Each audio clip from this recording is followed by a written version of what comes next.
Okay, hello everybody. Welcome back. Today's lesson, we're going to show you how to get your referral link in your LeadLight admin section. Now, this referral link is really important if you want to share it with your team to earn those referral commissions, monthly commissions every month. So once you're in your dashboard, I'd like you to visit the admin section and the workspace section, and then scroll down till you see this share the light section. And here is your personalized referral link. This is the development server in production. It will say it will say LeadLight Network and your unique number. So copy that number and share it with your team. It's as simple as that. When they sign up, behind the scenes, as if by magic, things all work for you, and you will see them down here as a referral that's tracked against your name and how much the reward's going to be in the following month. So thank you. Right. Is that clear as mud? Absolutely. So Sue, if you followed along, that's where your referral link should be, right there for you, ready and waiting.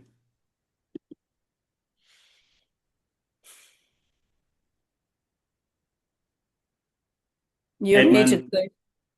workspace. Yeah. So I minimized all those screens and now I have no idea where they all are. Okay. If you go back, you might not have, so any browser, app.leadlight.network, and you're back in. I know where they are. I found them.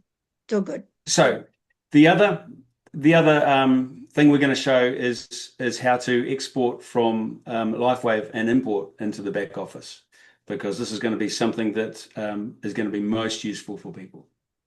So what I just want to make sure of, because this is our live, if I can shrink it down so people don't see any private information. I wonder how I can do that in a clever way. Yeah, you might have to. I know how I can do it. Off screen. I know how I can do it.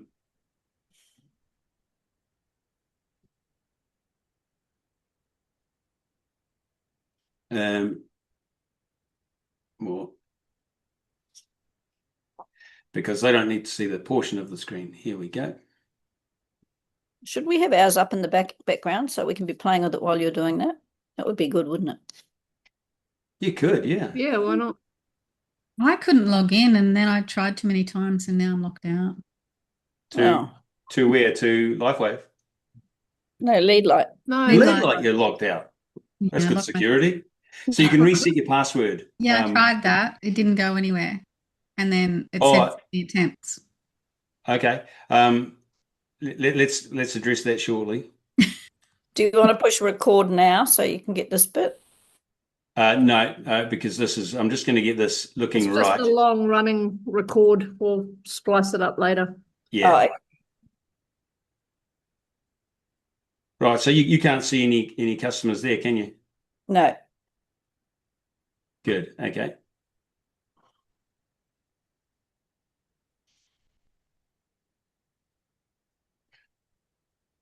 Okay. Well done. So now I would love to show you how to export your LifeWave contacts, your team and your customers, and import it into LeadLight. This is phenomenally useful so you can reach out to people and understand the whole picture. So once you're in your back office here, as you see on the screen, you need to go to the organization tab and the enroller team report. And once that opens, you can then choose your either personally enrolled team or your full enroller tree. It's handy to do your full enroller tree to get the whole picture. But when LeadLight is calculating your direct team, it knows to only look at the level 1 points, for example. So you select the full enroller tree, wait for the report to refresh, And then when it's ready in the background, you'll click on this CSV export button, this blue button called CSV. CSV stands for comma separated values, and it will, in the background, download a file and store it either on your desktop or in your downloads folder, where you normally sort of download files to. So I've clicked on that now. You can see it's thinking, and it's done it in the background. Then we're going to go back to LeadLight.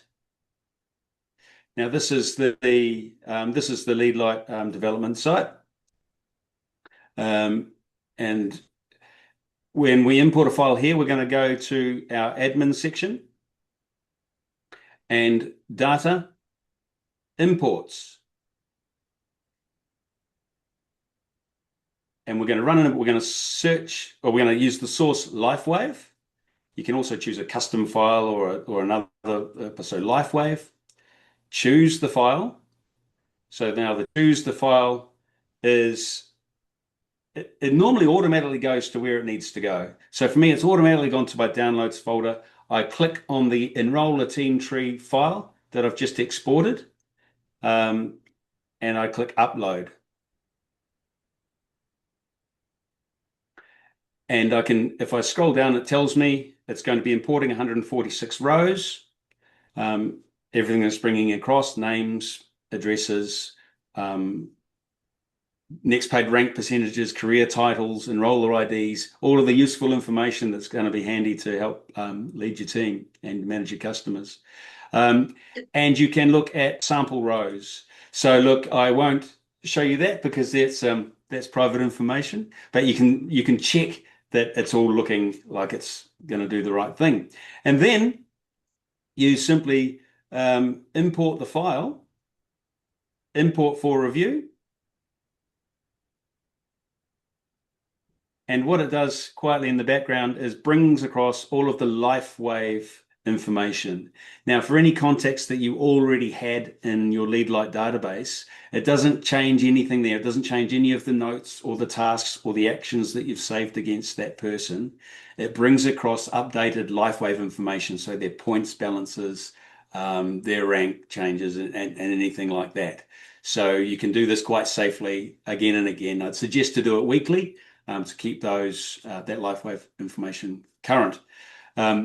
So if you, after you've imported it, you then review the file. It shows you that I've done a LifeWave import today, 146 rows. I can check for any matches or duplication. And if there's any duplicates, because it's found people who already existed, it will ask you, is this the same person? To merge the files if it's unsure. But if it gets 100% match, it will just automatically upload, and you can apply them, and then it just gives you make sure you're applying, and then you will see if you go back to your contacts list, those people are in there. So I haven't done it here, but that's where you will see. So that is how you import your customers from LifeWave.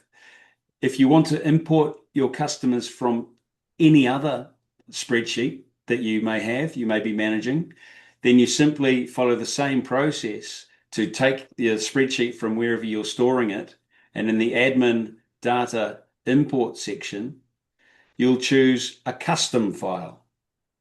Now, this is important because when you choose your custom file,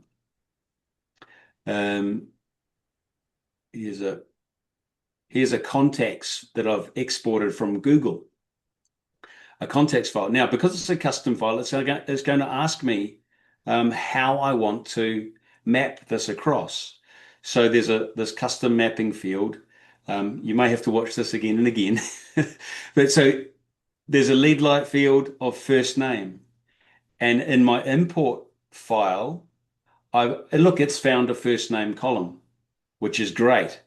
But when I come to the email field, it hasn't found one. So I have to find in my field where the email, and I've scrolled it down off the screen here. So I choose the email label from my file. and then I import the file as I did before and confirm any matches. So have a play. If you feel like you've made a mistake, there's a reset button at the bottom of the file import, so you can actually safely remove that data at any time. So you can remove all of the LifeWave data. It preserves all of your contact information, and you can re-import a fresh amount. So you don't have to worry about getting it wrong. You can clean up after yourself. So thank you. So 2 questions. Yes, lovely. Well, obviously you've got some background encryption and things, so it's very safe, everybody's contacts from spammers. Yeah. So logging in, there's some smarts behind that login screen that prevents bots from getting in. So if you're a bot, you won't see that little honeypot things that are hidden behind the scene. Your workspace is only your workspace. So you can add other members to it. So, for example, I'm our workspace owner. I've added Debbie as another owner. So people that are working in pairs can do that, but only those people can see what's in that workspace.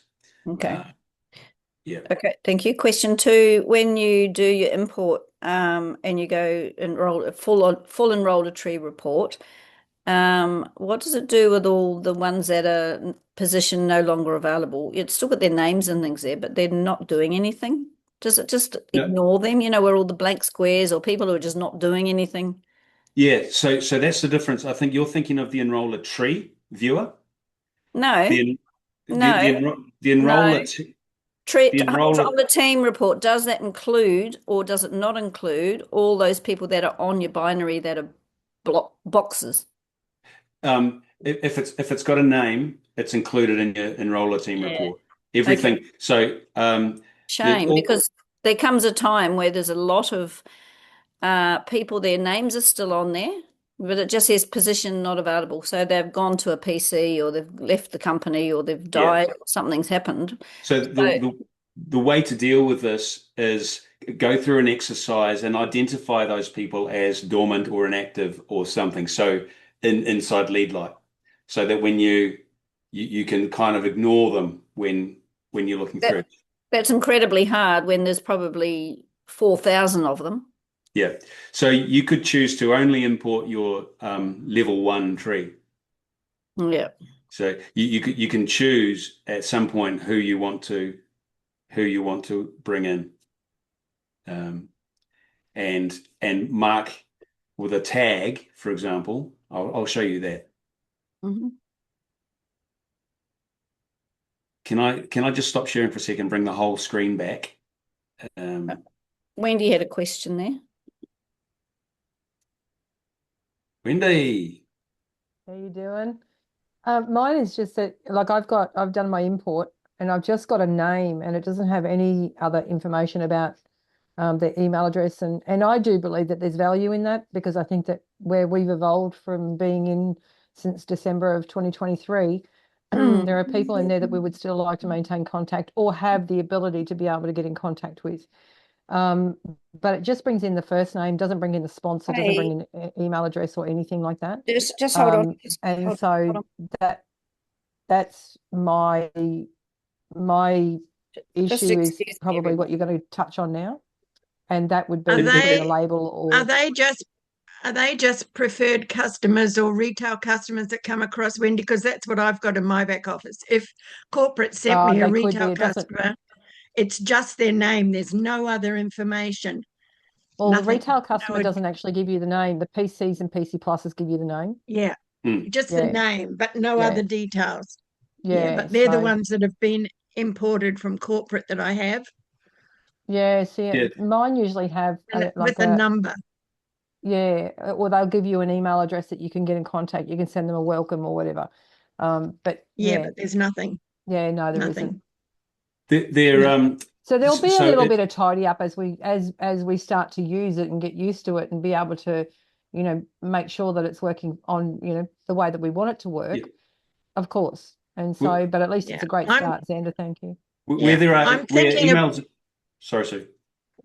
I was just going to say, where there are no emails, but there's a number, like a customer number or whatever, I wonder if we contact customer services and explain, we're executives and these names have popped up.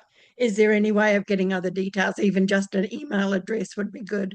I Mm. might think you follow can that get up, it. Wendy. Yeah, but you can get it in the back office if you go to your preferred customer report. Yeah. If you go to No, you I should know what still you're have, saying, darling. yeah, you'll have an email and a phone number in there in that report on its own, so that you can still look after that customer, but it's not coming over in this report because it's not included in that enroller tree It's report. not in that. Yeah. Yeah. Yeah. They Yeah. actually don't have a position in the enroller tree, so therefore they are sitting separate. But that's what I was worried about these other ones. Yeah. So how do you find an email of someone who? Yeah. So there's another report, is there, to get their email? Yes. Yeah, Yeah. just So the preferred preferred customer customers. report. It's down on the left-hand side. Okay. Where it Okay. says enroll a tree Yeah, I report found it. down Can the you? Oh, you can yeah. export that one as well. Oh, can And the we? Okay. other thing I wanted to ask Zanda is, over the course of the last sort of 2.5 years, I export, I've always managed my data very well. So I've got historical where some of those people now, I've got their contact details, their emails, and it's all in a CSV already that I would be able to import in here, but they are, some of them are dormant or they're inactive. And some of them are still current, or a lot of them are still current. So if I was to import those, would it duplicate those or would it overwrite what was already there? It won't overwrite automatically. So if it thinks there's a match, so it finds a name and an email that match, it Yeah. will offer up in a duplicate review screen, are these the same person? Yeah. And Okay. So in then the instance of Genevieve, for instance, she's my frontline, that she would be on that historical report and she would be on the current report. And so yeah, it would place that there, and I just have to choose which one I yeah, wanted to keep. Yeah. yeah, and it could say you can choose the existing or the new or merge them together. Yeah. Um, Okay. and it's quite obvious whether you're going to do that. And it's a one-off exercise. Yeah. Great. So Thank you. everywhere you can get other files to export out of LifeWave, import them as a custom file. Yeah. And it's the safest way. And then you can choose where the email is and to map it across to the email field. Yeah. Perfect. So yeah, wonderful. I mean, if you haven't worked with CSV files before, though, sometimes that can be a little bit scary for people if they're a little bit technically challenged. yep. So And so if you probably you can import an Excel file as well. So it doesn't have to be CSV. You can import an Excel file. Yeah, but just if someone doesn't know, like, to use that great tool that you can add in here to, make it so that it's user friendly. So anyone who's technically challenged. That broke up, Wendy. Sorry, it keeps coming up. My internet's unstable. It would be, if you're going to use those custom upload files, that's where you probably put just a little help field or whatever in there just to help them out with the mapping of, this field goes with that field type thing and what to look for. Yeah.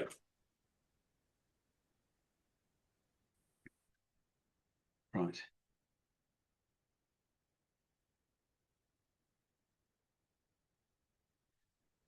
Okay. Any other questions? Anything in the chat? I was going to show you how to place tags on contacts. I have a question, Zanda. Yeah. How do I import contacts from my cell phone? Yeah, that was the other one we were going to cover off. Yeah. Okay.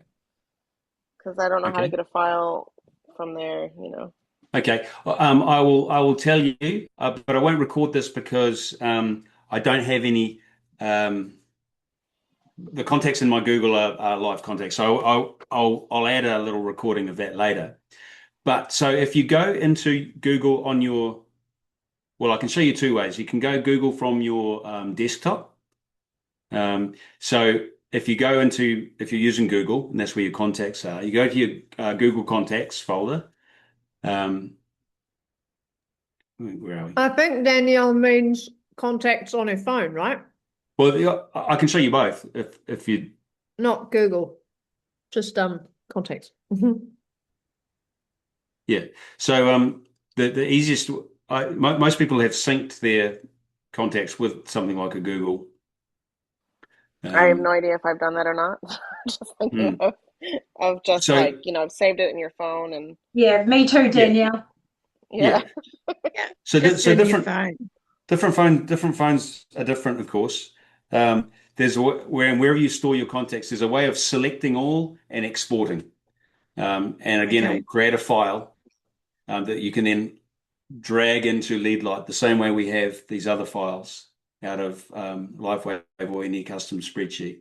In Google, again, there's that option. You select the contact and you export the file, save it, and import it into LeadLight. Map the columns across, and at that point you could ignore a whole lot of things. So I wouldn't bring across photos because they're not going to get stored anyway.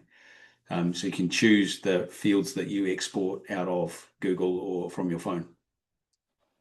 So on an iPhone, I had to go out to the all contacts and I had to hold it down, and then there's a button that says export.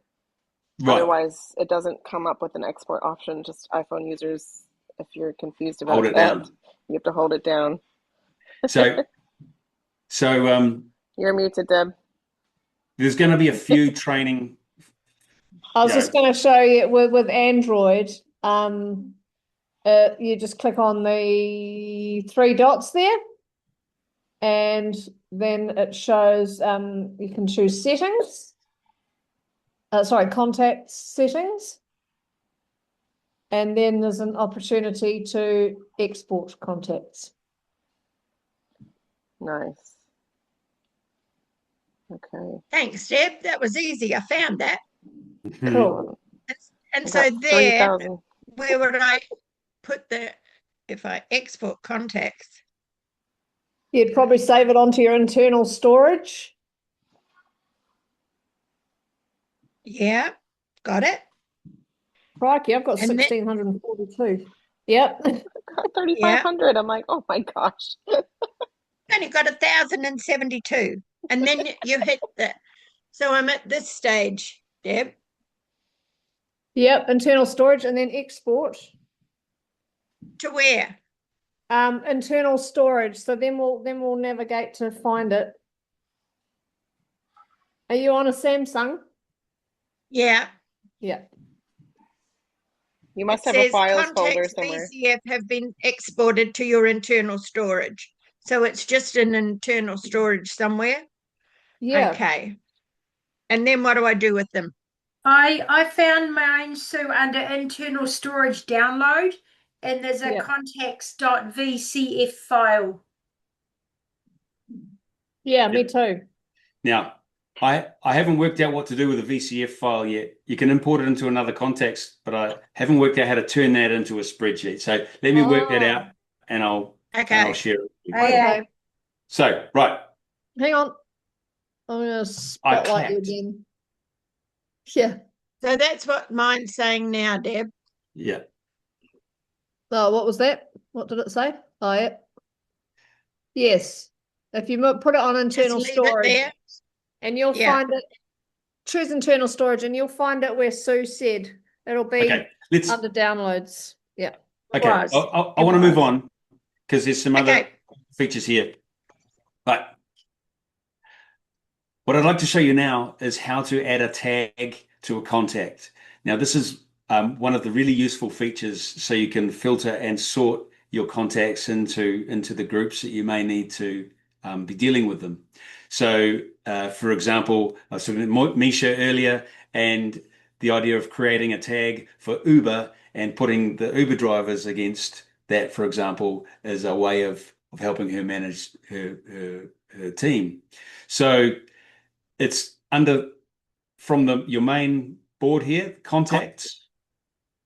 and this is test information, so there's no real people in here. If you look at tags, you can then look at tags that you've already created, or you can create a new tag. And if that new tag is, let's just use Uber driver, 20 characters maximum, and I create that tag. And now I want to go, right, I'm going to select the people that I know I've met them in Ubers, and so Nina Bennett was one of them. So I'm going to select Nina, and I'm going to go add that tag to Nina. So now you can see Nina's contact information has got the tag Uber driver next to her. So I can then filter my contacts and look for that tag of Uber. Let's say that tag was builder, right? Because I want to identify the serious builders in my team. I can create a tag serious builder, if that's 20 characters, serious builder, and then select the serious builders in my team and add that tag to them. So you can imagine how useful that is if you want to, for example, send an email to your serious builders. You can filter your list by the serious builders and then send them an email from the tool, or just ring them one by one because they're in the, or just have a look at what's going on with them. Set a task to call them, whatever you want to do. So that's tags. Thank you. Is there a limit to how many tags can be added? Sue asked. Oh, well, if there is, I haven't found it. No, I haven't found the limit. How many do you want? Don't limit it. Yeah. I think that's the best answer. Have a tag for each person, unique one. Maybe call it their name. So no, as far as I'm aware, there's not a limit, but there's a useful number of tags that you'll find. You could also use tags, couldn't you, for me with the downlines, being able to identify which downline they're with? So that's a wonderful point, Wendy. As you look at a contact, so I've selected Nina, fictitious Nina. Okay, now I'd like to show you more about the contact detail page. So I've selected a contact from my list. Here, let's pick Nina. It opens the contact detail page and I can see more information about Nina. It's got her email address and her phone number. Now when I'm on my phone and I click on the phone number, it will ring her. Here on my desktop, if I click on that, it will try to email her, or it will email her. Now, it will show me the next actions that I've set for Nina, but it will also show me other fields that are important. So things like her contact information, address, her state, and the country, and how she prefers to be contacted, and any notes that I've recorded from my previous interactions. And then further down, there are advanced LeadLight fields, which is where all of the LifeWave CRM data lives. So sorry, the LifeWave back office data.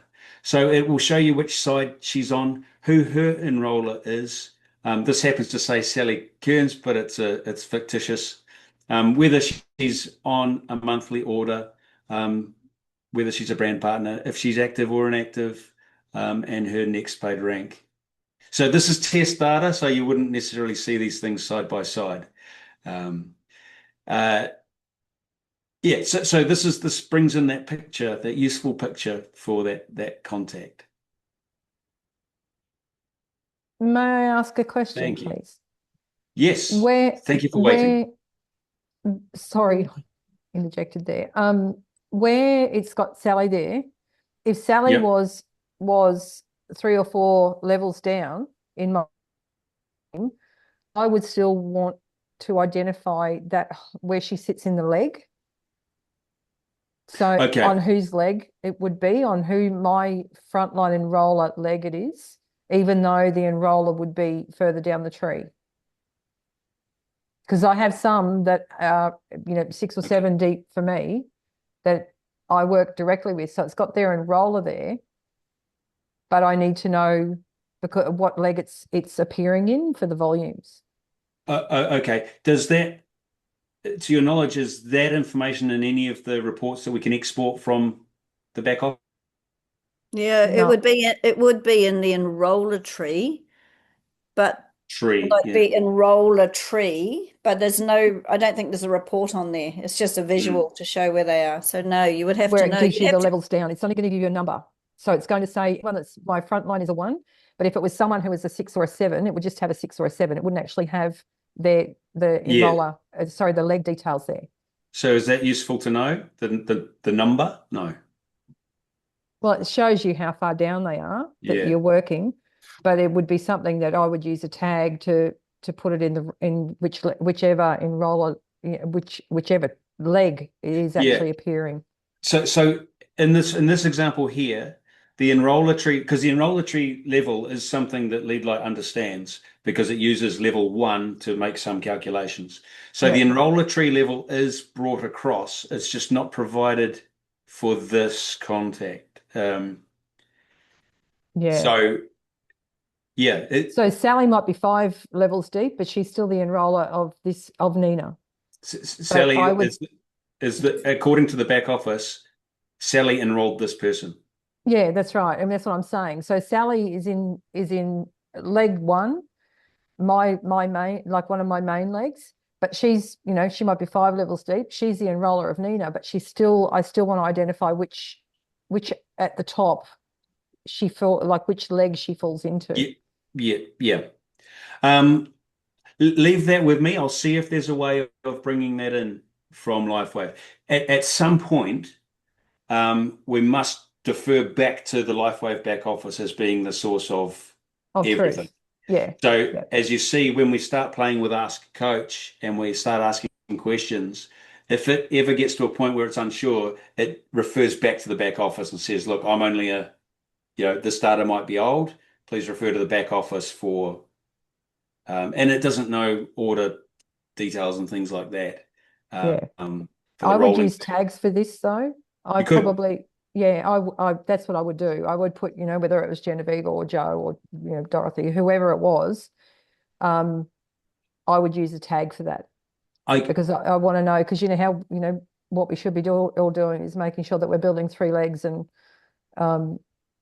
that's, if that's this was something, if it could be that we elevate this away from tags into a field on the contact information.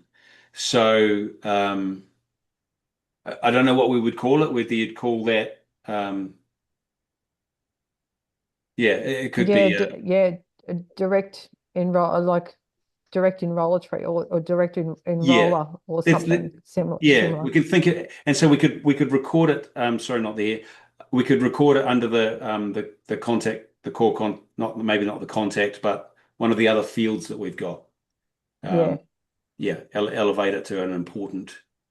It may not seem like a thing now, but it would be something that I would do because that's how I manage all my volume. You want to know who you're working with and what volumes you need to get in where.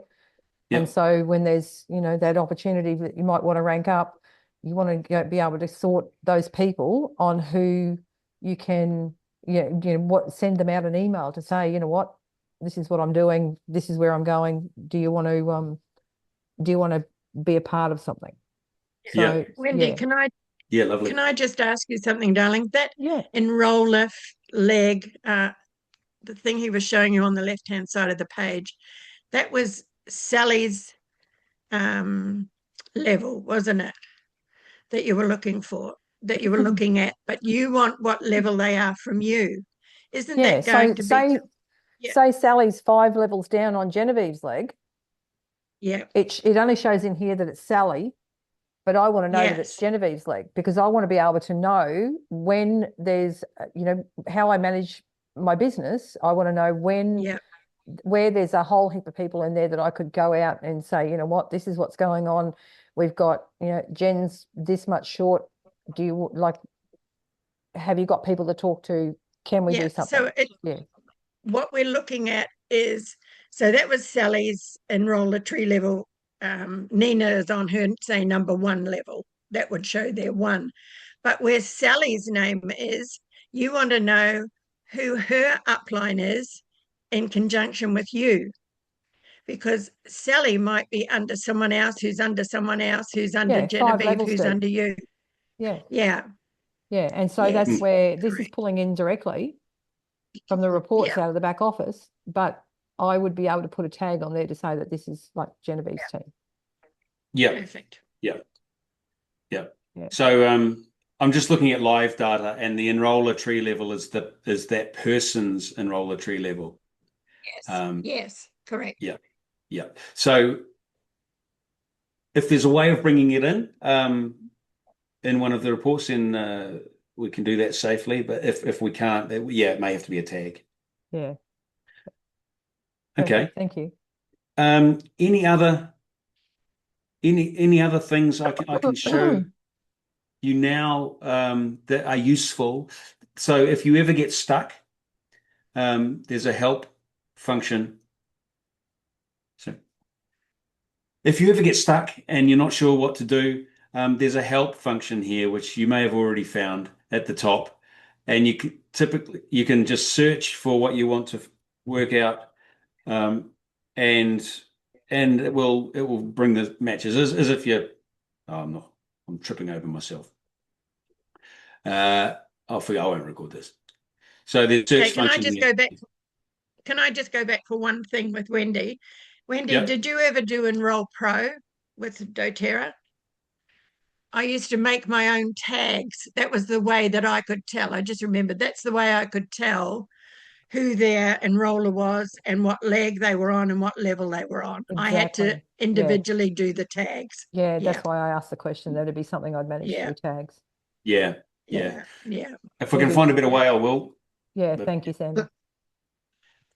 And it is about pulling it directly from my enroller tree, because the enroller tree report shows the level that they are for me, but it also shows their enroller. So it would be something that's possible, but it's going to give you only a number, whereas the tag, I would put the name. Yeah. Just so for your information, like we're not asking for it to be able to collate that name, because it doesn't collate that in the actual report. Yeah. It only gives you a level number. So sorry. Yeah. No, that's okay. The other feature I'd like to show you is the support feature. If you've come across something that you don't think is working, or perhaps a feature you'd like to add, there's a support button here. It's going to pre-populate the contact email that we can reach out to you at. It's going to ask whether it's a query or something's broken, or you would like to give us some feedback or request something new. Something's broken, go task not saving, and I'm going to check help and submit. So automatically it's going to give me 3 help articles that it thinks might help me with this issue. I can review those help articles, go, oh no, it's not a problem, and I'm going to submit it anyway. You'll get a reference there. So we've got then someone in the team, say someone in the team, we'll get that alert, look into it, and we'll reach out to you. Thank you. And so your help password, of course, you can reset your password. You can also do that on login, but rest assured it doesn't divulge any login details. So only if that email exists, that email will get the password reset link. So it's a standard way of handling security for that sort of thing. So someone would need access to your email to then hack that part of the system. What else would you like me to show you? Any questions? Wendy, you So asked. Zanda, Yes, Sue. yeah, Zanda. So I've just signed up, and can you show me? Is this the page it's going to open at when I first open it? It's going to go to the dashboard page, correct? It depends where you go. It may default to a contacts page like that or the dashboard page. For me, it's the This is the dashboard very page. first time I'm opening it. Yep. And this is Yeah. where I'm going to be doing my go to contacts and export them in. So Correct? well, you'll do the export from wherever you'll do it from, either LifeWave. LifeWave. Yep. And to Yep. import them, you'll go admin, Admin. data, Yep. imports. So that the help file defines that as well. And in your welcome email, I sent you the user guide, which is like a 20-page PDF. Okay. Cool. Some people may like to print that and have it as a desk file they can refer to. But yeah, that's in the welcome email that you got. That's me. And then all the little hints and tips that come from there, you just like, it becomes like a markup file. It's got all the little notes all over it. Yeah. So the dashboard Okay, here. so that's the email. That's the email that I haven't got yet. Is that correct? That's one you got was from us. From you and Deb. Yeah. Oh, I go to the bottom of it and download. It's got an attachment. Okay. Yep. So the dashboard is what offers up this next best action from everything that you've loaded, all of the tasks and the actions and the things that you've loaded. It's going through and working through some criteria to work out what the first thing you should do. And it will look for overdue tasks first. So one of the things I've kind of joked with is that if you're looking for LeadLight to always bring you good information, it's not. It's going to bring you accurate. It's going to tell like, oh no, don't tell me that I haven't done 8 tasks that I said I was going to do. And sometimes ask coach. You can ask coach, okay, what's my next big action I could take to move my business forward? Expecting some whiz bang answer, and what it comes back with you is do the overdue task that you said you were going to do, right? So it's going to tell us what we should do, not necessarily what we want to do. Excuse me, Zanda, can I just ask a question, please? Yeah, sure. In the work queues on the dashboard, Yep. and you've got things set that are due, etc., can you set reminders and notifications? To have a notification come up on your laptop or your phone that this is due today. Yeah, I've got that on my think about list. Okay. So whether or not these could go into calendar entries, for example, or pop-up reminders. I haven't spent much time thinking about it because I'd have to interface to any number of different things, different tools. Sure. Yeah. I'm So just curious. I have several people that are older, they're not that tech savvy, and I might set a reminder in my own calendar to jump in and do their maintenance order for them, for instance. Yeah. And you know, it's I guess if you're going in there daily, you're going to see it, but I just thought it might be helpful. Maybe but then alerts are easily ignored. Yeah. Especially nowadays with phones pinging every, So whereas if people can get into the habit of going to the dashboard daily, and maybe that's what we do for people is set them a daily reminder to go to the dashboard. Good idea. Yeah. And then they can go here and it's then they can help prioritize what's going up. Remembering that one of the main drivers for this was to remove the overwhelm. Yeah. And remove the context, the interruptions and the context switching into. Yep. No, great. Thank you. So I have a question. Oh, sorry. Another question. Sorry. You talk about tasks. Now we've just uploaded or imported our contacts or our tree. We need to then actually go in and put some background into each one of those contacts, don't we? For the tasks to be able to pop up, for it to be working the way that we would intend it to do. So there's a couple of different ways you can do that. So if you know I need to send something to Nina, right? But you don't have time to do it right now. So you want to add a task to reach out to Nina tomorrow to do that. So from the quick add function here, which is always at the top of the screen, quick add, I'm going to pick up Nina. There she is. And I'm going to quickly add a task, call her about whatever, about Aon. Let's say, because I know that I needed to, she popped into my head and right, call her about Aon, pick a due date for it, and an owner. You don't have to have an owner there, but if, like with Deb and I, if we're going to give a task to each other, we could put an owner here, and a priority, and then some whatever details. It could be enough there, the title's enough to remind you, or you put some more details in here, and click save. One feature here, which I personally like because I put it there, and it could be a monthly check-in, right, with Nina. So I'm going to repeat that task. Okay, I can set a recurring monthly every 1 month on the, I don't know, whatever suits her, the 12th of the month.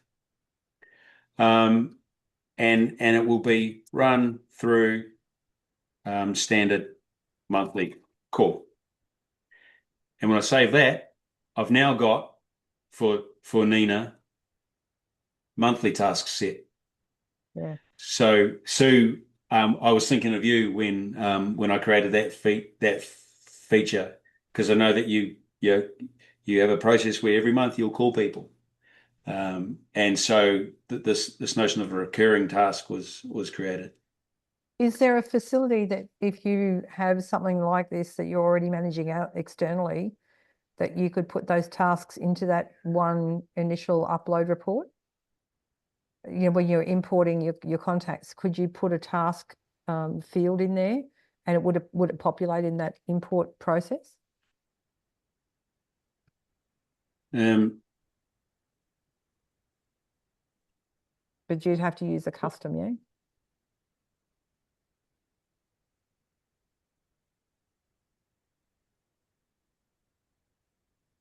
Oops.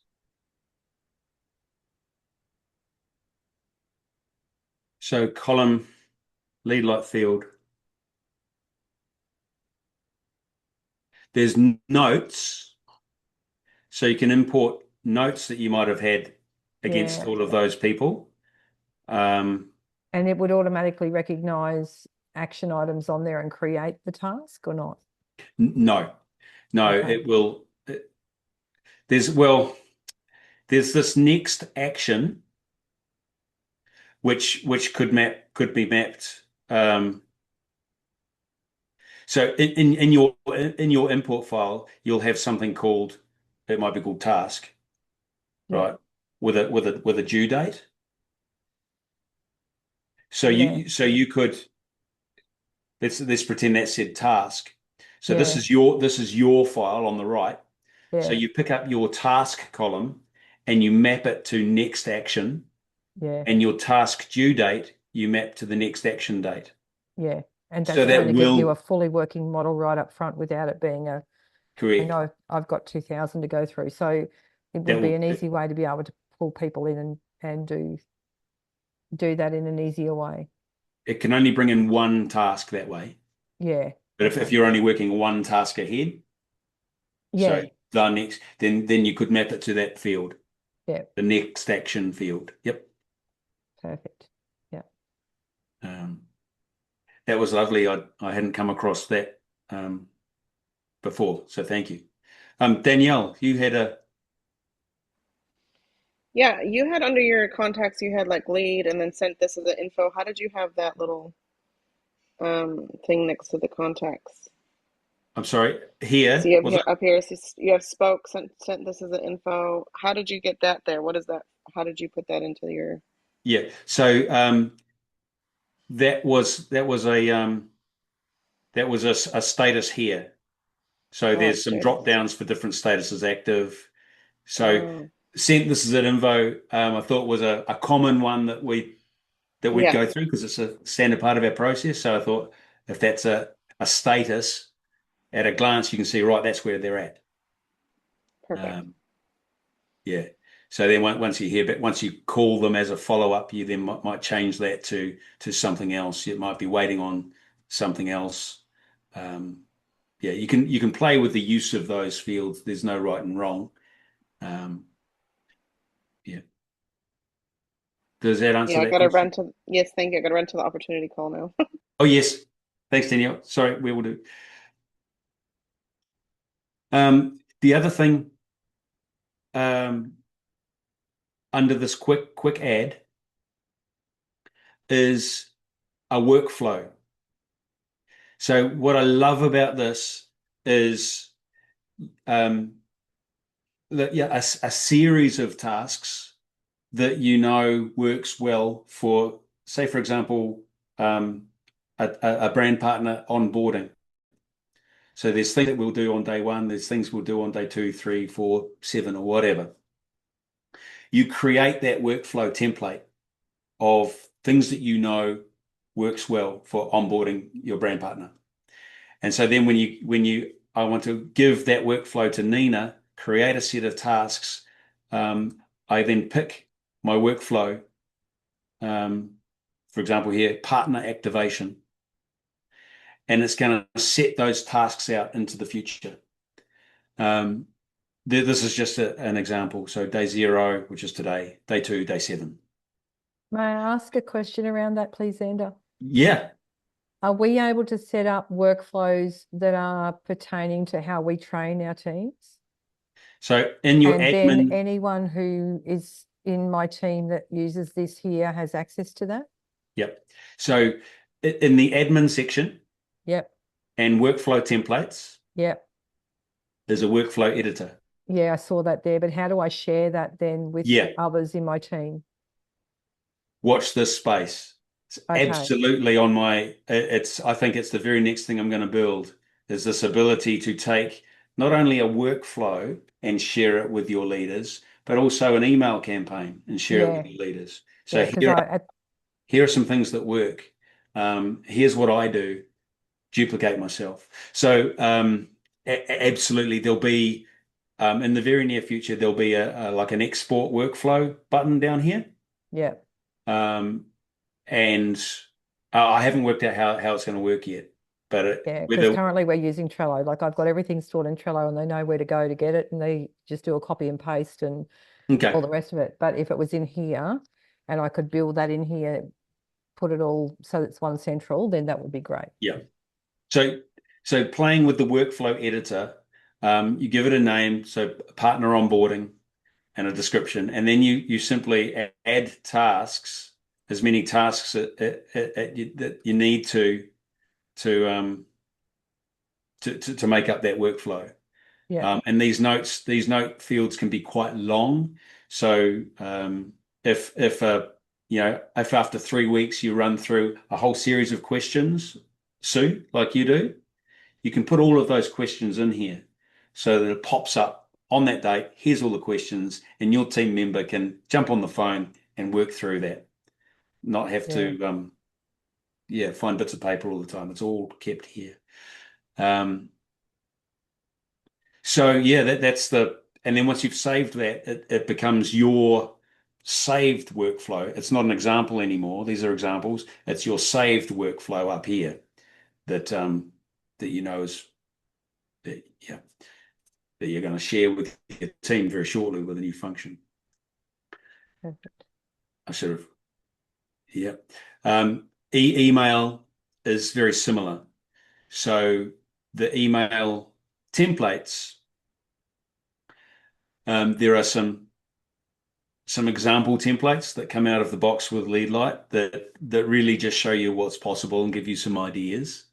The intention here is for you to create your own emails that you know you want to use, and then save them for repeatable things to pick up and apply to individuals or to small groups of people if you want to reach out that way. You can customize by using the first name. So these fields at the bottom, these placeholder fields, first name, full name. So hi, first name. And then when I send that email, it populates the first name in. It's basic. We can't put pictures in here. You can have email signatures, but we can't put pictures in here. And when I make a campaign, so a series of 3 or 4 emails that I want to drip feed out to my people, with some days in between them, I create the campaign from email templates that I've already made. So it's a drag and drop, pick and play, create the campaign, and then that's sitting there ready to go. Find the contact, add them to their campaign, press go, and I can. Their relationship can be nurtured with meaningful information, so I don't have to remember to. Can I just ask, with relation to that, the question I asked earlier? I'm sending from in here, but when they respond to that email, it's going out to my external.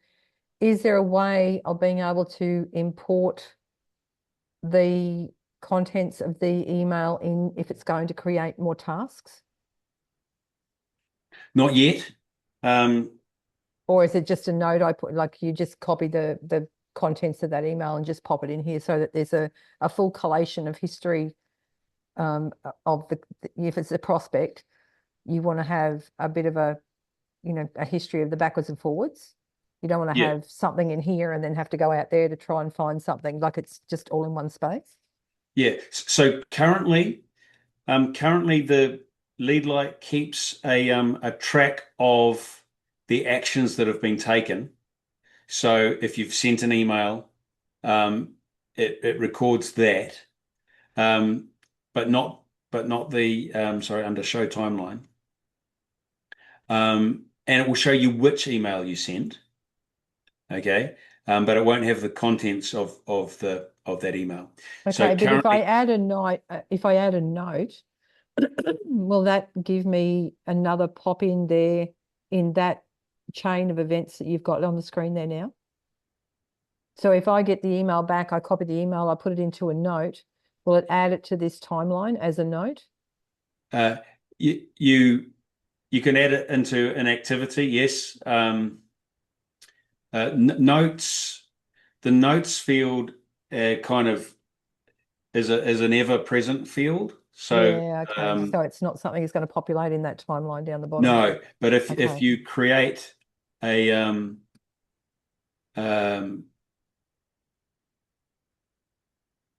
if you create a note activity, then it will. So yeah, not if you so don't use that notes field. Yeah, no, I was just if I add a note from the top there, create a note, that will add it to that timeline. Then it will store that on that date. Yes. Yeah. Okay. Yeah. Perfect. Just along those lines, Zanda, I'm not sure I'm understanding, but if I'm sending an email out to people and they're replying to it, does the reply come here or does it come to my normal emails? Thank you. That's what I was going to. So the reply will come to where you configure the reply to go to. So in your workspace, sorry, the admin section and workspace. So workspace is what this is called. There's where you found your share link. There's your workspace branding. So you can give it a name, you can choose your own logo, and you can choose the reply to email that they'll reply to. It will come from a name. Does it have to be a separate one to what you send? So you can have your email sender name, but the address that it will, and this is like an alias, but the address that it comes from is LeadLight Network. It was the cheapest way to make email available to everybody without needing them to go and get their own domain and pay for it. Oh, but I put my email in the reply to email. Your email in the address. reply to, and so when they click reply, you'll see the email. But the alternative is to get everybody to sign up to domains and pay for email stuff. And I didn't want to go there. You just have to tell your people that any emails that come from me are coming from CRM Team Limitless. Well, whatever you've chosen. So you could just say Sudux. Okay. But it'll be Sudux, Sudux brackets info at leadlight.network. So your name will appear first as an alias. Yeah. Or whatever you put in here. It could be the Ducks crew. Gotcha. Yeah. Yeah. And this is where you configure your email signature. So what you want to append to the bottom of every email that gets sent from LeadLight can be whatever you like in here, but just know. Perfect. And whether you choose to put it on or not. Okay. Thanks.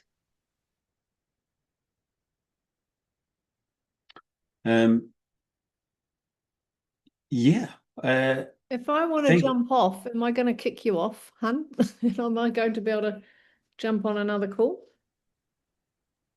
I don't know. I feel like I'm happy to add things into the WhatsApp if they're really necessary or to explore the help. I really appreciate your time and I understand that you've got somewhere else to be. Yeah, that's all right. We're going to have loads more of these anyway. You know. Yeah, and it really is. I'm really keen to make sure that everybody, and this is great for me because it's highlighting things where the training needs to be created and make that available for people. So we're going to have that off our website. There'll be little video tutorials that people can click on because helps one thing, but watching somebody do it is another thing. Yep. For sure. Yeah. And reach out if you need to. Just use that support function there. And if while you're in there, rather than zipping away to WhatsApp, do it there. And because that'll fire through to Zanda. Yeah. Yep.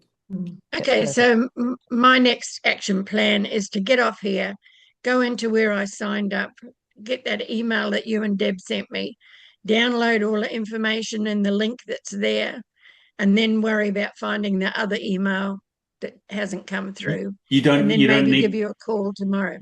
You don't need to find that other email now. Oh, okay. All it had was an activation link. And I've got that now. Yeah, and it could be hidden somewhere in a spam folder. I need to help people with that. Definitely. So if I just do those things, and if I can work out how to do the exporting and importing thing, great. I go ahead and do that. Otherwise, you get a phone call tomorrow. Yep, absolutely. And share your link. Share that referral link. Yeah, share your link. So it's 25% of everyone, and my hope is that little note's going to help you. So 2 of my friends were on last night and they want to get it, but they haven't yet. So do I jump into them and say, hey, come in under me? Yeah. I reckon it's the first and first served. If you're having to harass your upline to join, then just get in there first and send them your link. Ethically. I'm really conscious though of people down further. Like if I know that Frontline are going to, I won't put my link in there. I'd prefer them to. Yeah. Everyone helping everyone is how we should be. Absolutely. What I hope is that it's a one-to-one thing. So your immediate downline uses your link. You use your upline's link. And if it ripples through that way, lovely, I'll be happy. And if people just don't ever talk to their upline, then skip one up. So if there's people that aren't active in mine, I'm sending it to the people that I'm working with Frontline. One-on-one. Me too. And that's a common sense thing. At the end of the day, those people aren't active, they're not doing anything. We don't want people to miss out. So the 2 I'm talking about are my number 1 front lines. So they should sign up under me, shouldn't Definitely. they? Yeah, we did it last night. I waited for Paul to sign up and then Genevieve signed up with my link. So perfect. Well done, guys. It's like, Alrighty. coming on the freeway, one car at a time. Yep. Yeah. Exactly. In one car at The a time. merging lane. It's the Merge like a merging lane. zipper. Yeah. The thing is, a lot of people don't know how to use a bloody merging lane. Right. Yeah. You slow down, slow down, slow down, slow down. So everybody has to slam their brakes on. Yeah. Yeah, that's everybody right. does, except if they live in Queensland. In Queensland, they look at you as much as, holy hell, you ain't coming in here. Oh, Good to see you, Wendy. yes, We you must too, catch up Sue. at the Love Rapids, this. darling. Yes, it Thanks, is time, but everybody. we're overdue Thanks, for a Thanks, coffee. Sherry. Thanks, Thanks, Wendy. Sandra. Thanks, Sue. Thanks, Deb. Good See you to see later. you Thanks, both. guys. See you later. Bye. Bye. Okay.